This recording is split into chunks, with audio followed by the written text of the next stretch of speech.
امت بننے کے لیے اور اللہ کی مدد شامل حال کر لینے کے لیے یہ کافی نہیں ہوتا کہ ہم میں نماز ہو. یہ میں جو الفاظ سنا رہا ہوں یہ میرے اپنے نہیں،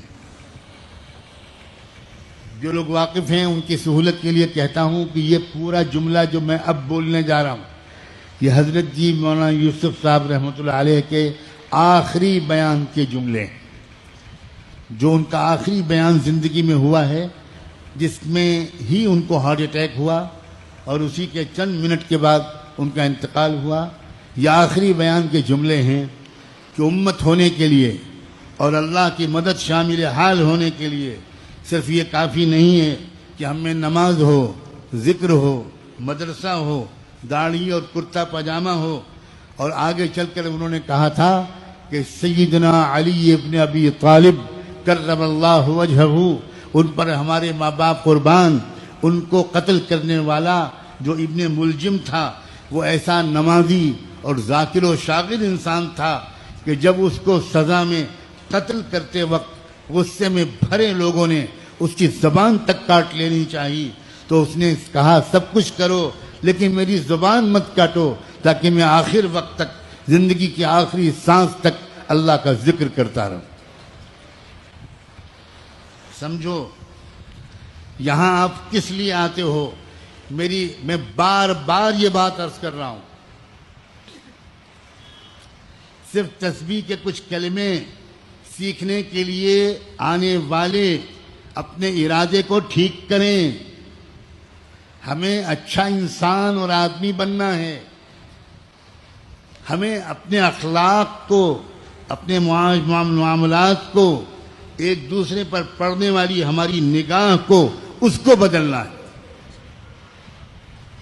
آج کی بڑی مصیبت یہ ہے کہ کرتا پہن لیا، پاجامہ پہن لیا، داڑھی رکھ لی، ٹوپی لگا لی اور ہم بڑے دیندار بن گئے.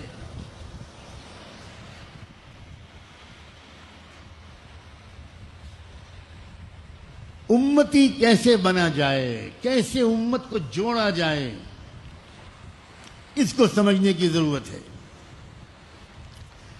یہ شخص جو ابن ملجم تھا، یہ میں اپنی طرف سے کہہ رہا ہوں، اضافہ کر رہا ہوں، جس نے امیر المومنین شیر خدا سیدنا علی ابن ابی طالب کرم اللہ وجہہ جیسی معرکۃ العرا اور مائے ناز شخصیت کا قتل کیا. یہ ابن ملجم جو اتنا پکا نمازی اور اتنا ذکر کرنے والا انسان تھا، مگر اس کے بارے میں اللہ کے رسول صلی اللہ علیہ وآلہ وسلم بہت پہلے فرما کے گئے تھے کہ علی کا قاتل میری امت کا سب سے زیادہ شقی اور بدبخت انسان ہوگا. کہاں گیا اس کا ذکر، کہاں گئی اس کی تسبیحات، کہاں گئی اس کی نمازیں. اگر انسان کے اخلاق اندر سے اچھے نہیں ہیں تو مجھے یہ کہنے کی اجازت دو کہ زیادہ اس کا نماز اور ذکر میں لگنا کبھی کبھی الٹا نقصان دہ ہو جاتا ہے. کیونکہ اس کے اندر اب تک دنیا کے لحاظ سے کچھ تکبر رہا ہوگا، لیکن اب دنیا کے علاوہ اپنے کو دیندار سمجھنے کی وجہ سے اس کے اندر ایک نیا غرور آ گیا ہوگا. اور وہ دوسروں کو جن کے چہروں پر داڑھی نہیں ہے، جو کرتا پاجامہ نہیں پہنتے، ان کو حقارت کی نظر سے دیکھنے لگا ہوگا. اے لوگو، آج کی مجلس میں اس غلطی سے یہیں توبہ کر کے جاؤ. اللہ جانے کون انسان، اس کا دل کیسا ہے ہمیں نہیں معلوم. ہم صورت شکل دیکھ کر کسی کو جنتی اور جہنمی کہنے لگتے، دیندار اور بے دین کہنے لگتے. ابھی حال میں نیوزی لینڈ میں جو حادثہ ہوا اور جو ایک دہشت گرد نے جس طرح اندھا دھند گولیاں چلا کر 50 سے اوپر لوگوں کو شہید کر دیا، اللہ اکبر. ان میں سے ایک شہید کی بیوی شہید اور اس کا بیٹا دونوں شہید ہوئے، ایک باپ بیٹے دونوں شہید ہوئے. اس کی بیوی کو جب نیوزی لینڈ کی ٹی وی کے چینل والوں نے انٹرویو لینا شروع کیا، اللہ اکبر، اس عورت نے، اس غمزدہ عورت نے جس کی زندگی تاریک ہو گئی، شوہر بھی شہید، بیٹا بھی شہید، اس نے انٹرویو لینے والی عورت سے یہ کہا کہ میرا دل غمگین بہت ہے لیکن میرے دل میں بہت سکون ہے.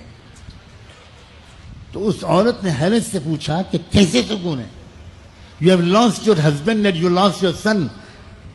اب کوئی ہے ہی نہیں آپ کی فیملی میں، تو آپ کہہ رہی. اس نے کہا مجھے سکون اس بات سے ہے کہ جو ہوا میرے رب کی مرضی سے ہوا. اور اس نے سر جھکاتے ہوئے کہا I bow my head، میں اپنا سر جھکاتی ہوں، میں اپنے رب کی مرضی پر راضی ہوں. اللہ اکبر. ٹیلی ویژن کا انٹرویو لینے والی عورت اپنے آنسوؤں کو قابو میں نہیں رکھ سکی، رونے لگی.